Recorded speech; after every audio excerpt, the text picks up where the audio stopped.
All right. Well, let's roll this bad boy. Make sure we're recording, and Okay. I'll introduce you. We'll talk about indies a bit, and talk to you about your books, and we'll just go where it goes. I'm Okay. this is gonna be way fun. All right, here we go. Make sure. Ba ba ba.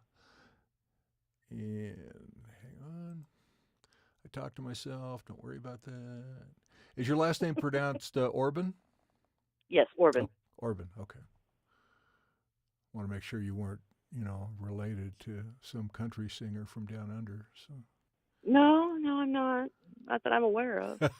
And that's I hate to give up a name once I've obtained one, because I like to get married. I just don't like being married, and Yeah. but that's the one that I had the longest, so it's the one I kept. Nice. Yeah, my wife, when we got married, she went back to her maiden name, which was brilliant because that's what she's used professionally forever and ever. And so her name is Yost, and my name is Brower. And so we have a sign outside our front door that says the Yost and Browers. I know a Yost, a Jeffrey Yost here in Illinois. Oh, well, she has a brother named Jeffrey, but he's in Tampa. So totally different. All right, here we go. In 5, 4, 3, 2, 1. Thanks, Allan. Hi, this is David Brower with your 20-minute podcast. Our special guest from freezing cold somewhere in the Midwest is Lisa Orban. How are you today, Lisa? Still cold. Still cold. I like it. Things haven't cold. changed in the last 90 seconds. That's awesome. No. We still have snow, and it's still cold, 25 degrees below normal, and I'm not appreciating it. Oh, geez. I'm in Colorado. I'm feeling much better. You should. I know. It's warmer there. Oh, my God. One of the things there's a lot of things I'm excited to talk to you about, but one of them is the Indies United Publishing House, a place where readers and authors meet. And you started this, right? You're an author first and foremost, but you started this website, this year. for lack of a better term, this year? Mm-hmm. Wow, that's awesome. Tell me about it. Well, I've been an author since 2013. I have been an indie author, which means I'm an independent. I didn't belong to a house. Okay. Because I wrote memoirs, I received a lot of very nice rejection letters that started with, "We love your book. It is amazing. It's awesome. We think that it has a great deal of potential, but." I hate and what it came down to, I know, it all came down to, cost versus profits. Sure. As a memoir writer, they didn't feel that I was worth investing in because they didn't feel that I would be prolific enough. 8 books later, here I sit. Wow. Told you so. And I have received amazing reviews on my books. People love them. I'm a little snarky. I'm sarcastic. I have a great sense of humor, and it comes through in all of my books. Good. Even when I touch on darker subjects, like in my memoirs. And I also have a couple of coloring books too, if you want some stress relief. Oh, fun. But I am an artist as well. So anyway, but it got very frustrating. And then once you publish as an indie, it becomes difficult for people to take you seriously. Oh, you're an indie author. It puts you in this unwanted stepchild category. Oh my gosh, I hate that. And there are amazing indie author published books. I mean, and there are. But again, it comes down to publishers will only publish a finite amount of books every year. Right. So I think that criteria of, prolific, they generally don't want you. So, you get into this kind of gray area. And then when you add into it, there are things called vanity publishers, which offer what sounds like these amazing deals, and then they take thousands of your dollars, and they don't give you a whole bunch in return. And they're predatory, very predatory. Oh, and unfortunately, a lot of new authors, thinking this is a publisher, they want my book. I just have to give them, $13,000 or whatever. Yeah.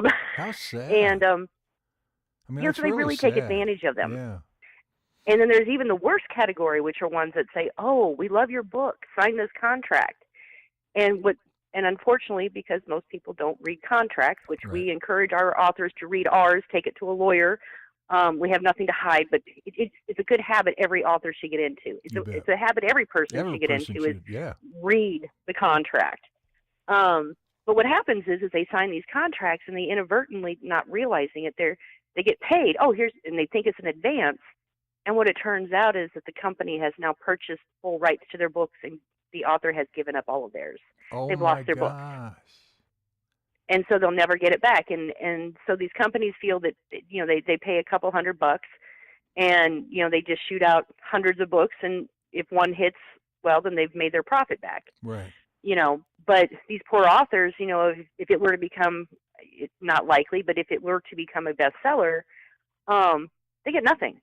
Wow. Because they have no longer any rights to their books. And unbelievable.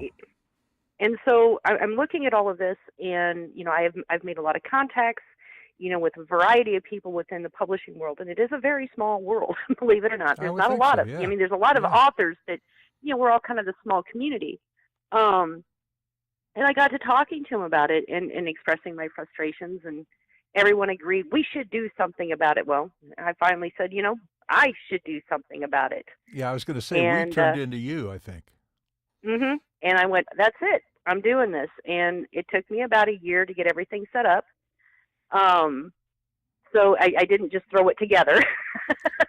And I started making contacts with people and starting to put together the business model and kind of running it by people. And finally I came up with this. We are a co-op as opposed to a more traditional publishing house. All of our authors keep 100% of their royalties. They keep complete control of their books.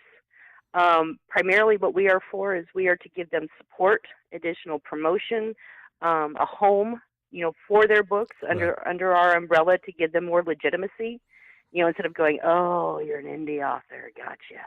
Yeah. I love the fact that you're right up front with it, calling it Indies United. I mean, that's the thing that's cool to me, because I don't know what I don't know about this stuff. I've been dabbling in a book for years. Who knows if I'll ever finish it? But the thing that if you do, come to me. Okay, I will. You'll be 73, but it'll be okay. All right, that's fine. Is how transparent you are. I mean, my gosh, when you go to the website, and it is indiesunited.net, and you click on the FAQ, there is not a question you can imagine in your lifetime that Lisa hasn't put down in words and answers. And I mean, I'm very impressed how transparent you are. Thank you. Yeah. Well, and it is. I want to be as transparent as possible. And believe it or not, there are questions that occasionally come up that are not covered in the frequently asked questions. And people can, if you go to our website, if you have any questions, there's a link to email me and send me an email and ask me. And I will do my best to answer your questions. And if I don't know the answer, I will find the answer. Nice. Well, the other thing that's cool about this, and correct me if I'm wrong, but you don't have to be a prolific writer and already have books out and those kinds of. I mean, seriously, if I ever finish this manuscript, I just send it to you, right? Mm-hmm. Yeah. And then what do you do with it? Well, basically, we will review it. We have reviewers that also look through our books, and as long as it is what is called publication ready, it's been edited and proofread and is ready to go. Mm-hmm. We assign your ISBNs. We do the only thing that we will ever charge you ever is a processing fee for the ISBNs. Okay. But that's it. And in exchange, you basically get lifetime marketing and promotion as long as your book holds our ISBN at no charge. Now, tell me, for those who don't know, what is the ISBN? An ISBN is the International Standard Numerical System. It's the string of numbers, 13 numbers on the back of a book and in the copyright page. Okay. And that numbers tell, libraries and bookstores and other people, if you put that in anywhere, it'll pull up the book. So it says who's the name of the book is, the title, the publisher, which in our case would be Indies United, right? And just a lot of little information about the book. Nice. So it's a way for libraries and everybody to categorize books when they come out. Well, and as an author, it gives you instant credibility, right? Mhm. Yeah. That's very cool. And see, here's the thing, because you can buy these ISBNs individually, Mm-hmm. through Bowers, which is the company that is the only place in the United States that you can buy the ISBNs from, or from like Amazon or other book producing companies. Okay. But they charge $125 Okay. per ISBN. It's a lot of money. That's a lot of Um, money. it is a lot of money, and you have to have a different ISBN for every variation of your book. Hello. So you have to have, yeah. So Amazon doesn't like to play nice with other people. So if you have a book, if you publish your book with Amazon, and it's an ebook, you can't use that same ISBN, say going to Barnes and Noble, Okay. because they claim it's theirs. So if you go to Barnes and Noble and then you want to do an Amazon and you have a paperback and so on and so forth, an ebook, every one of those will cost you more. See, I would do an audio book. There you go. Yeah. So, but we charge all we do is we charge a processing fee of $25 for the ISBNs, and that's basically what allows us to do the marketing and keep the lights rolling. So if I was to go to, if I understand you correctly, if I was to go to Big Brother whatever and buy my ISBN, right? Mm-hmm. Okay, for $125, or I can be an indie and hook up with you and get that same number for $25 and have a lifetime of marketing. Yes. That's insanity. Why don't you charge? Why don't you charge $50? Why? Because here's the thing. It's expensive to publish a book. You bet. It is. I mean, you have to pay for cover art and interior, editing and design and graphics and formatting, and it's expensive. Yeah. It is very expensive to be an author. Basically, you have to become a millionaire, to be a moderately successful, middle range author anymore. Sure. I mean, unless you're already a celebrity, then everybody buys your book. Doesn't matter if it's good or bad. Right. No, that's because right. you're a celebrity. Yeah, exactly. But for the average indie author, I mean, let's face it, the median wage in the U.S. is not all that great. Right. And I want authors to be able to publish their books through us. I want them to be able to have this home. I want them to be able to publish their books. I want them to have a support network. All of our authors support each other. They advertise for each other. They market each other. We're there to encourage each other, and that goes for our vendors as well that we have on our site, because we do have vetted vendors that have gone through a process to make sure that they don't. Because the other thing is there are a lot of people out there that will take your money. Oh, I'll edit your book, and they don't. Right. Right. Or we'll give you cover art, and it's crap. So you've covered all. I mean, literally, you've covered all the bases. I'll selfishly use myself as an example. If I send you my manuscript, in a perfect world, you go through and well, hey, this is kind of cool, and it passes it's vetted, whatever. And then do I get with your vetted vendors to do the rest of the process to get that published? It's entirely up to you. Right. Like I said, some authors when they submit their books to us, they've already been gone through with an editor and stuff. Because we do not do the editing, because if I provided all these services like a traditional house, I would then have to take royalties, and it would the authors would lose a lot of their creativity and control, and I don't want to take that from them. Yeah, exactly. Defeat the purpose. And our vendors, none of our authors are required to use them. They are simply there as a service. Okay. As a safe alternative instead of just going and randomly searching for people online. Because this actually happened to me with my second book. I went, I'm going to do this right. I'm going to get an editor. I'm going to do, the whole thing. Right. Paid a lot of money. And I don't want to say how much because, it's embarrassing. Understood. But anyway, paid a lot of money. And now most of these places will charge you under $1,000 because at that point, if they don't perform, it's petty theft, and then you have to go to small claims court, and it's just a mess, and they know it. Yeah. It's not worth it. Yeah. So they took my book. They kept it. They kept it 2 months longer than they were supposed to have it. I almost missed my publication deadline. Didn't look through it. Just threw it up. I'm like, oh, it must be done. threw it up there, and found out they had not edited a single line. Oh my gosh. Not one. They Oh, made no corrections. That's heartbreaking. Contacted them, and they're like, we didn't find any mistakes. I'm like, are you crazy? I'm dyslexic. I know I made mistakes. Yeah. Yeah. Right. I have bet myself. Okay. Wow. I know I make mistakes, which is why I hired you. Right. So this happens to authors way more than you would think it does. So, which is why we offer these vendors that will actually do the work as advertised, without issue. Good so for if you. you use one of our vendors, you can be guaranteed to have a good finished product. I love that. I love the fact that you've created a community. Well, thank you. You know? I believe that, everyone, by your own bootstraps just doesn't work because it's an impossible task. You need others, and we need each other. And, I want, and again, if you don't even have to be one of our authors to use our services, you can go, if you are an independent author and you need a cover artist or you need a translator, we have a translation service that translates, I think, into 11 languages now. Wow. But if you need any of these services, you don't have to be a part of our team to use them. Anybody can. Nice. So they're just there for anyone.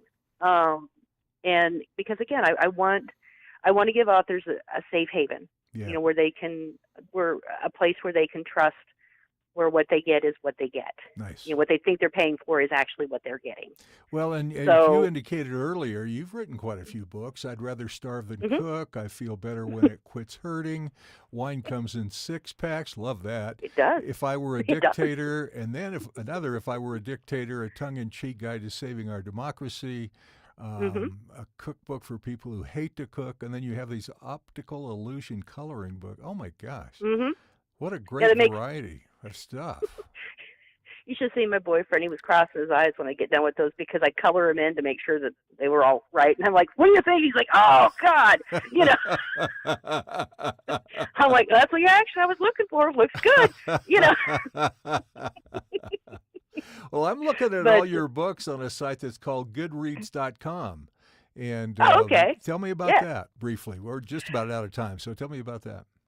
Goodreads is a place where authors can promote their books and readers can find the books that they are looking for. It's a community. Now they don't do publishing and they don't do those other things, but it is a community of authors and readers together, which is nice. It is nice.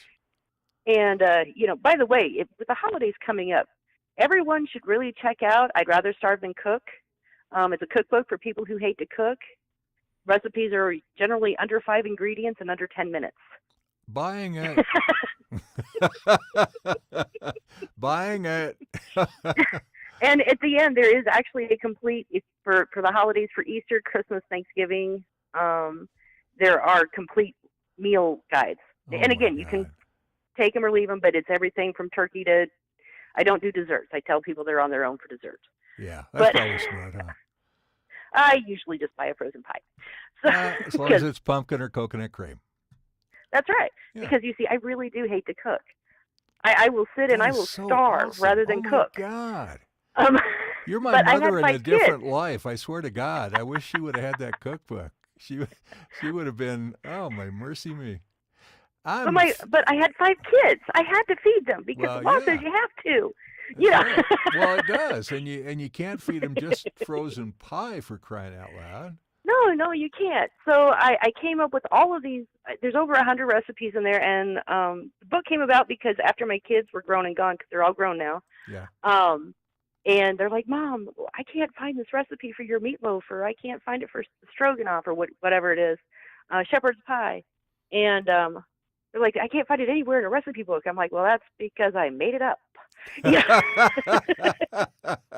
And so for 2 year ago for Christmas, I thought, I'll just put all my recipes together. And I sat down and I started putting them all together, and I put it in just like a wire bound, booklet thing for my kids. And I thought about it, and I'm like, oh my God, this is a cookbook, a real one. And so the next year a cookbook came out right before Thanksgiving. So fun. Good for you. And you can also read about how I share stories. You can read stories like how I blew up a fish. Oh my God, I want to read that too. We're about out of time though, but Folks, you got to go to all kinds. You're everywhere. I mean, YouTube. You've got an author page, an author website, the website for Indies United, Facebook, Goodreads, Twitter, LinkedIn.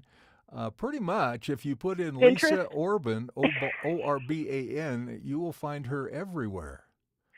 I am prolific. I love it. Absolutely love it. And I love your laugh. I love your humor. I love your energy. And anybody who is even remotely thinking about being an indie writer, you got to check this out. Indie writer, is it? Hold on, I lost it. There we go. IndiesUnited.net. That's the place to go. That's right. Every 99.99.99% of any question you could think of is under the FAQ. Trust me on that. Right? If you go to our Facebook site, at Indies United Publishing, you can also see our recommendations. And if you go to YouTube, I have an entire video series. I'm up to 13 videos, I think, right now on how to publish a book in the indie world. I listened to a couple of those today. I'm going to go back and listen to them some more. That's just, there's so much free stuff, folks, that she's just putting it out there in transparent, encouraging community. Why wouldn't you get involved with this? Lisa, thank you so much. You were something special. Well, thank you. I've really enjoyed this. This was a lot of fun. Great. Oh, that was fun. Thank you so much. Mom, what a kick in the butt. My cookbook, the general thoughts on it are, it has been very popular with mothers giving it to their children when they go off to college. Right. And my favorite was one of my reviewers bought it for her dad because their mother passed away and he had never cooked in his life, and she found him Googling how to warm up green beans.